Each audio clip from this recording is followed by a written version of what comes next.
Hi friends, இப்போ நம்ம Ponni சீரியலோட review தான் பார்க்க போகிறோம். வாங்க வீடியோக்குள்ளே போகலாம். இதில் ஃபஸ்ட்டு சீன்லையே இந்த மாதிரி சிவானியோட நோட்டை எடுக்கிறதுக்காக சக்தியோட ரூமுக்கு போன பிரீத்தியோ தன்னோட மனசு தடுமாறி சக்தியை அவங்களுக்கே தெரியாமல் முத்தம் கொடுக்க போக, அப்போ கரெக்டாக அந்த நேரத்தில் வந்த பொன்னியோ பிரீத்தியோட இந்த செயலை பார்த்து ரொம்பவே ஷாக் ஆனது மட்டும் இல்லாமல் ரொம்பவே கோபமும் பட ஆரம்பிக்கிறாங்க. அது மட்டும் இல்லாமல் பிரீத்தியை யாருக்கும் தெரியாமல் தனியாக கூப்பிட்டு, இந்த மாதிரி நீங்கள் இவ்வளோ கேவலமான எண்ணத்தோடு தான் இந்த வீட்டுக்கு வந்திருக்கீங்களா? இதுக்கப்புறமும் நீங்கள் இந்த வீட்டில் இருக்க தகுதியே கிடையாது. அதனால ஒழுங்கு மரியாதையை உங்களோட மூட்டை முடிச்சு எல்லாத்தையுமே எடுத்துட்டு வீட்டை விட்டு வெளியே போங்க அப்படின்னு சொல்ல உடனே இதை கேட்ட பிரீத்தியுமே, இந்த வீட்டில் நம்ம இருந்தாகணும்னா நம்ம நல்லவங்க வேஷம் தான் போட்டாகணும்னு சொல்லிட்டு யோசிச்சாங்களோ என்னமோ தெரியல. ஏன்னா இன்னுமே அவங்க பொண்ணுகிட்ட தான் ரொம்பவே நல்லவங்க வேஷம் போட்டுட்டு இருக்காங்க. அது மட்டும் இல்லாமல் அவங்க பொண்ணுகிட்ட இந்த மாதிரி நீங்கள் ஏதோ தப்பாக யோசிச்சிருக்கீங்கன்னு சொல்லிட்டு நான் என்ன நடந்துச்சுன்னு சொல்லிட்டு எக்ஸ்பிளைன் பண்ணுறேன்னு சொல்ல உடனே பொண்ணையோ, நீங்கள் இதுக்கப்புறமாவே என்ன ஏமாற்ற முடியாது. ஏன்னா நீ இதுக்கு முன்னாடி என்ன நல்லா பண்ணன்றதை நான் கவனிச்சுக்கிட்டு தான் இருக்கேன். அது மட்டும் இல்லாமல் இன்னைக்கு நீ எல்லாம் மீறி போயிட்டு, அதனால ஒழுங்கு மரியாதையாக இந்த வீட்டை விட்டு வெளியே போ. அப்படி இல்லை மரியாதை கெட்டுன்னு சொல்லிட்டு பிரீத்தியை செம்மையை திட்டுறது மட்டும் இல்லாமல் அடுத்தவங்க புருஷ மேலே இப்படி ஆசைப்படுறியே உனக்கு கேவலமா இல்லை அப்படின்னு சொல்லிட்டு பிரீத்தியோட கேரக்டரையுமே கோவத்தில் திட்ட ஆரம்பிக்கிறாங்க. உடனே இதை கேட்ட பிரீத்தியும், பொண்ணி நீங்கள் எல்லாம் மீறி போயிட்டு இருக்கீங்க, என்ன இந்த மாதிரி பேசுகிற வேலையெல்லாம் வச்சுக்காதீங்க. என்னோட தரம் ஒன்றும் அவ்வளோ தாழ்ந்து போயிடல. ஒரு வருஷத்துக்கு முன்னாடி நடந்தது எல்லாமே சரியாக நடந்திருந்தா நான் இந்நேரம் உங்களோட இடத்துல இருந்திருப்பேன். நீங்கள் இன்னும் இந்த வீட்டில் வேலைக்காரியாக தான் இருந்திருப்பீங்க. அது மட்டும் இல்லாமல் நான் உங்களுக்கு ஆர்டர் போட்டிருந்திருப்பேன். நீங்கள் என்கிட்ட இந்த மாதிரி குரலை வசதி கூட பேசுகிற நிலமை வந்திருக்காது. ஏன்னா என்னோட நிலமை கொஞ்சம் சரியில்லாமல் இருந்திருக்கு. அதனால தான் உங்களோட தளபதியும் சரி என்னோட தளபதியும் சரி சேஞ்ச் ஆயிருக்கு. அதுக்காக நீங்கள் இவ்வளோ ஓவரா ஆடாதீங்க அப்படின்னு சொல்ல உடனே இதை கேட்டுட்டு பொண்ணு இன்னுமே செம்ம கோபத்தோட நீ எல்லாம் மீறி பேசிட்டு இருக்க அப்படின்னு சொல்ல உடனே பிரீத்தியோ, நான் இல்லை நீங்கள் தான் எல்லாம் மீறி நடந்துட்டு இருக்கீங்க. ஏன்னா நீங்க நான் செய்யாத தப்புக்காக என்ன இப்போ பிளேம் பண்ணிட்டு இருக்கீங்க. அதுக்காக தான் நான் கோவப்படுறேன்னு சொல்லிட்டு தான் கோவப்பட்டாதான் தமிழை எந்த தப்பும் இல்லைன்றத பொண்ணி நம்புவாங்கன்னு சொல்லிட்டு இதுக்கு முன்னாடி அவங்க ஜெயக்கிட்டே சரி மற்றவங்க கிட்டே சரி யூஸ் பண்ண டெக்னிக்கை யூஸ் பண்ண உடனே இதை புரிஞ்சுக்கிட்ட பொண்ணையோ, போதும் உங்களோட நாடகம் எல்லாத்தையுமே இதோட நிறுத்திக்கோங்க. ஏன்னா உங்களோட மனசுக்குள்ள என்ன கேவலமான என்ன ஓடிட்டு இருக்குன்னு எனக்கு நல்லாவே தெரியும். அது மட்டும் இல்லாம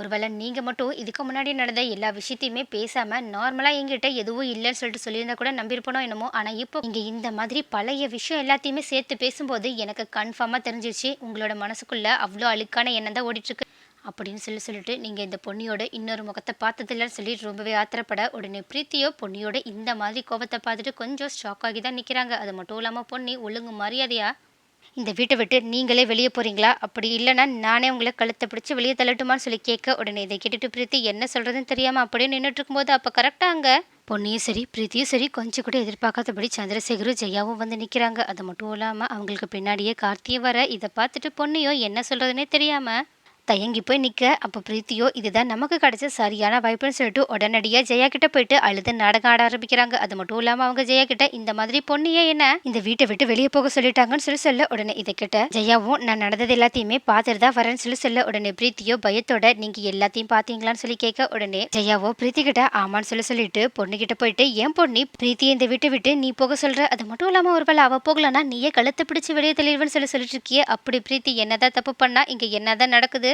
அப்படின்னு சொல்லி கேட்க உடனே இதை கேட்ட பிரீத்தியும் அப்பனா ஆன்டி ஃபுல்லாக எதையுமே கேட்கல, கடைசியாக பொண்ணு பேசுனது மட்டும் தான் கேட்டிருக்காங்கன்னு சொல்லிட்டு அந்த வாய்ப்பை சரியாக பயன்படுத்திக்கிறதுக்காக ஜெயக்கிட்ட போயிட்டு அவங்க கிட்ட ரொம்பவே அப்பாவித்தனமா பொண்ணு மேலே எந்த தப்பும் இல்லை ஆன்டி, பொண்ணு என்னையும் சக்தியையும் தப்பாக நினச்சிட்டு இருக்கா. அது மட்டும் இல்லாமல் சக்தி இன்னுமே என்ன காதலிப்பாங்களோன்னு சொல்லிட்டு கூட நினச்சிட்டு இருக்கா. அதனால தான் அவள் என்னை இந்த வீட்டை விட்டு வெளியே போக சொல்கிறா. இல்லைனா எங்க ஒரு வேளை சக்தி என் மேலே இருக்க காதலால் பொண்ணியை விட்டுட்டு என் கூட வந்துருவாங்கன்னு சொல்லிட்டு அவள் யோசிச்சுட்டு இருக்கா. ஆனால் அவங்க யோசிக்கிறதுலையும் தப்பு இல்லை. ஏன்னா சக்திக்கும் இவங்களுக்கும் நடுவில் இருக்க பாண்டிங் அப்படி தானே இருக்குது. ஆனால் இருந்தாலும் இதை பற்றி நான் அவங்க கிட்ட எவ்வளோ எக்ஸ்பிளைன் பண்ணாலும் அது இங்கே நினைக்கிறது உண்மை கிடையாது, அதெல்லாம் எதுவும் கிடையாதுன்னு சொல்லிட்டு நான் எவ்வளோ சொன்னாலும் அவங்க அதை கேட்குற மனநிலைமையிலே கிடையாது. அதனால தான் அவங்க இப்போ எல்லாம் மாரி என்னை இந்த வீட்டை விட்டு வெளியே அனுப்புகிற அளவுக்கு பேசியிருக்காங்க. ஸோ நான் இதுக்கு மேலேயும் இந்த வீட்டில் இருக்கிறது சரிப்பட்டு வராதுன்னா இந்த வீட்டை விட்டு வெளியே போகிறது தான் எல்லாருக்கும் நல்லதுன்னு சொல்லிட்டு கண் கலங்கி கண்ணீரை தொடச்சிக்கிட்டு அங்கேருந்து போகிற மாதிரி ஆக்டிங்கை போட உடனே இதை நம்பின ஜெயாவும் முட்டாள்தனமாக மறுபடியுமே பிரீத்திக்கு சப்போர்ட் பண்ண ஆரம்பிக்கிறது மட்டும் இல்லாமல் பொண்ணுக்கிட்ட ரொம்பவே கோபத்தோட பொண்ணி நீ ரொம்பவே பெரிய தப்பு பண்ணிட்ட, ஒன்று இந்த பிரீத்தியை இந்த வீட்டுக்கு கூட்டிட்டு வந்தது நான், ஸோ என்னால் மட்டும்தான் அவளை இந்த வீட்டை விட்டு அனுப்ப முடியும். அதுக்கு மேலே இன்னொரு விஷயம் என்னன்னா நீ இப்போ பிரீத்தி மேலே மட்டும் சந்தேகப்படல, என்னோட பையனான சக்தியோட கேரக்டர் மேலேயுமே சந்தேகப்பட்டிருக்க. இது எவ்வளோ பெரிய தப்பு தெரியுமா? உனக்கு உன் புருஷன் மேலே கூட நம்பிக்கை இல்லையா? அவனோட கேரக்டர் மேலே இவ்வளோ பெரிய பழிய போட உனக்கு எப்படி மனசு வந்துச்சு அப்படின்னு சொல்லிட்டு பிரீத்தி இந்த வீட்டை விட்டு நீ போக என்னால் அனுமதி தர முடியாதுன்னு சொல்ல உடனே பிரீத்தியோ இதுக்கப்புறமும் இந்த மாதிரி ஒரு கேவலமான விஷயத்தை சந்திச்சதுக்கு அப்புறமா என்னால் எப்படி இந்த வீட்டில்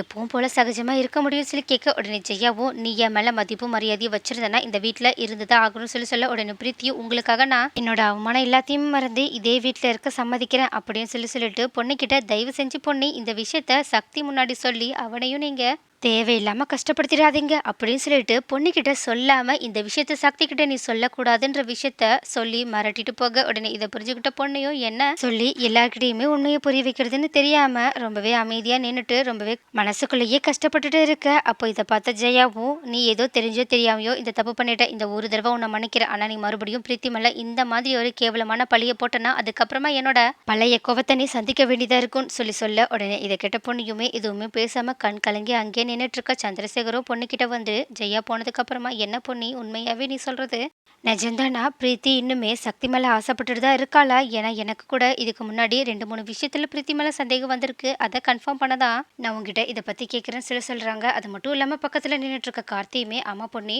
நானுமே என்ன நடந்துச்சுன்ற உண்மையை உங்க வாயில இருந்து கேட்க விரும்புறேன். ஏன்னா இது வரைக்கும் நீங்க இந்த அளவுக்கு கோவப்பட்டு நான் பார்த்ததே கிடையாது. உங்களை பார்க்கும்போது எனக்கு வேற ஒரு பொண்ணிய பாக்குற மாதிரி இருந்துச்சு. அது மட்டும் இல்லாம நீங்க இந்த அளவுக்கு கோவப்பட்டிருக்கீங்கன்னா கண்டிப்பா அதுல ஒரு நியாயம் இருக்குன்றத நான் நம்புறேன். அதனால தயவு செஞ்சு இங்க உண்மையாவே என்ன நடந்துச்சுன்றதை எங்ககிட்ட சொல்லுங்க. கண்டிப்பா நாங்க உங்களோட வார்த்தைகளையும் உங்களையும் நம்புறோம்னு சொல்லிட்டு பொன்னிக்கு ஆறுதலா பேச உடனே இந்த மாதிரி தனக்கு சப்போர்ட்டிவா சந்திரசேகரும் கார்த்திக்கும் பேசதை கேட்டுட்டு பொன்னி மனசுடைஞ்சு போய் அழுதுகிட்டே நடந்த விஷயம் எல்லாத்தையுமே சொல்றது மட்டும் இல்லாம பொன்னி பிரீத்தியோட மனசுக்குள்ள எந்த மாதிரியான கேவலமான எண்ணம் இருக்கு, அது மட்டும் இல்லாம அவங்க மறுபடியுமே இந்த வீட்டோட மருமகளா சக்தியோட ஒய்ஃபா வர ஆசைப்படுறாங்கன்ற எல்லா விஷயத்தையுமே சொல்லிட்டு கண் கலங்கி கதறி அழ ஆரம்பிக்கிறாங்க. அது மட்டும் இல்லாம இவ்வளவு நாளா ஜெயாத்த கூட என் மேல ரொம்பவே அக்கறையாவும் பாசமா நடந்துக்கிட்டதை பார்த்துட்டு அவங்க என்ன ஒருவேளை இந்த வீட்டோட மருமகளா முழுசா ஏத்துக்கிட்டாங்கன்னு கூட தோணுச்சு. ஆனா இப்போ இவங்க இப்படி பேசிட்டு போனதை பார்த்ததுக்கு அப்புறமா அவங்க கண்டிப்பா ஏன்னா இது வரைக்கும் அவங்களோட மருமகளா ஏத்துக்கிட்ட மாதிரியே தெரியல. ஏன்னா அவங்க பிரீத்தி கிட்ட என்ன நடந்துச்சுன்னு சொல்லி கேட்டுட்டு அவங்களுக்கு ஆதரவா பேசுறாங்களே தவிர என்னோட பக்கம் இருக்க நியாயத்தை என்கிட்ட கொஞ்சம் கூட கேட்கல. அது மட்டும் இல்லாம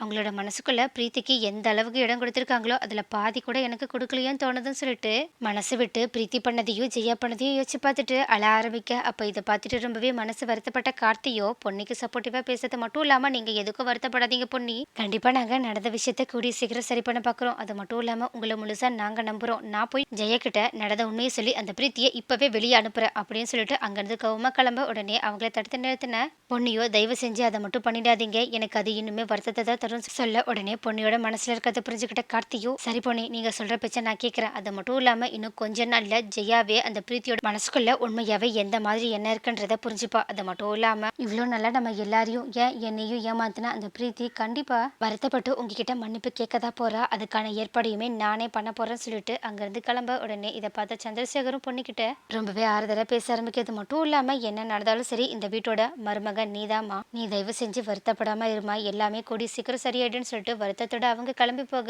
அவங்க 2 பேரும் போனதுக்கு அப்புறமா பொண்ணையோ ரூமுக்கு போக மனசு இல்லாம பால்கனிலேயே நின்று நடந்த விஷயத்த யோசிச்சு பார்த்துட்டு வருத்தத்தோட கண் கலங்கி அழுதுட்டு இருக்காங்க. ஆனா இந்த பக்கம் பொண்ணுக்கு ஆறுதல் சொல்லிட்டு போன கார்த்திகோ பிரீத்தி இந்த மாதிரி பண்ணதை யோசிச்சு பார்த்துட்டு ரொம்பவே வருத்தப்படுறது மட்டும் இல்லாம கூடிய சீக்கிரம் சக்தியும் பொண்ணையும் சேர்ந்துருவாங்கன்னு எனக்கு தெரியும். ஆனா என்ன பிரீத்தி இப்படி ஒரு விஷயத்த பண்ணி எல்லாரையுமே ரொம்பவே கஷ்டப்படுத்திட்டாங்க, அது மட்டும் இல்லாம என்னையுமே அதிகமா கஷ்டப்படுத்திட்டாங்கன்னு சொல்லிட்டு அவங்க பிரீத்தியவே நினைச்சு பார்த்துட்டு வருத்தப்படுறாங்க. அது மட்டும் இல்லாம சந்திரசேகரும் எப்பதான் பொண்ணியோட லைஃப் மாறப்போதும்னு சொல்லிட்டு அவங்க பொன்னிக்காக வருத்தப்பட இன்னொரு பக்கமோ பொண்ணு இன்னுமே ரூமுக்கு வராததுனால சக்தியோ பொன்னியை தேடி பால்கனிக்கே போயிட்டு பொன்னி அழகிறத பார்த்துட்டு அவங்க கிட்ட போயிட்டு என்னன்னு சொல்லி கேட்க உடனே பொன்னியும் அவங்க கிட்ட எந்த உண்மையுமே சொல்ல முடியாதுன்றதுக்காக சக்தி கிட்ட இல்ல சக்தி என்னோட அப்பா அம்மாவோட ஞாபகம் வந்துருச்சுன்னு சொல்லிட்டு வேற ஒரு விஷயத்த சொல்லி சமாளிக்க உடனே இது தெரியாத சக்தியோ பொண்ணுக்கு ரொம்பவே ஆறுதல் சொல்ற மாதிரி அவங்களை ஹக் பண்ணி நீ எதுக்கும் வருத்தப்படாத பொண்ணி, உனக்கு யாரும் இல்லைன்னு நீ எந்த நேரத்துலயும் கவலைப்படக்கூடாது, நான் உனக்காக இருக்கேன், யாரும் இல்லைனாலும் நான் உன் கூட எப்பவுமே இருப்பேன், வாழ்நாள் முழுக்க உன் கூட தான் இருக்க போறேன், அதனால நீ இதுக்கப்புறமா எப்பவுமே உனக்கு யாருமே இல்லைன்னு சொல்லிட்டு வருத்தப்பட்டு இந்த மாதிரி கண் கலங்க கூடாதுன்னு சொல்லிட்டு பொண்ணியோட கண்ணீரை தொடச்சு விட உடனே இதனால ரொம்பவே எமோஷனலா டச் ஆன பொண்ணியோ